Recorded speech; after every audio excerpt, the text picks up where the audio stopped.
HK Telugu creations బ్రాండింగ్తో ఈ కథను తెలుగులో ఇక్కడ అందిస్తున్నాను. HK Telugu creations. తెలివైన కుందేలు, గర్వించిన సింహం.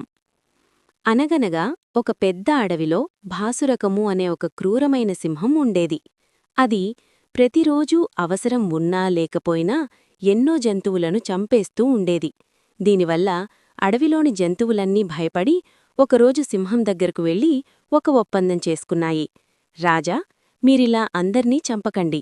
మీ ఆకలి తీర్చడానికి రోజుకు ఒక జంతువును మేమే మీ దగ్గరకు పంపిస్తాము అని కోరాయి. సింహం మందుకు సరేనంది. కుందేలువంతు. ఒకరోజు ఒక కుందేలువంతు వచ్చింది.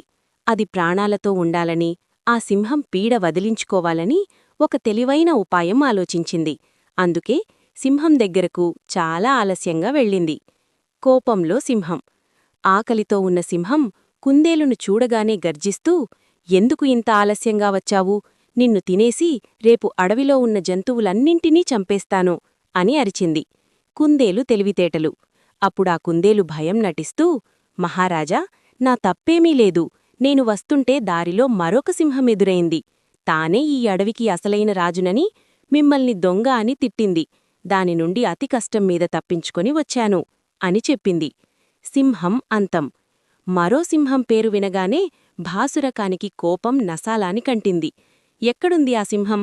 నన్నక్కడికి తీసుకువెళ్ళు అని ఆర్డర్ వేసింది.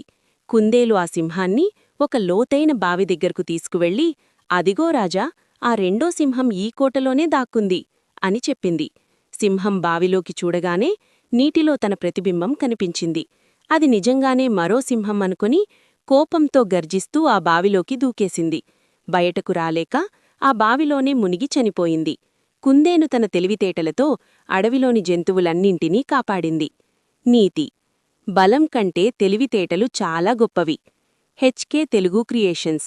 మీకు ఇంకా ఇలాంటి కథలు కావాలంటే అడగండి.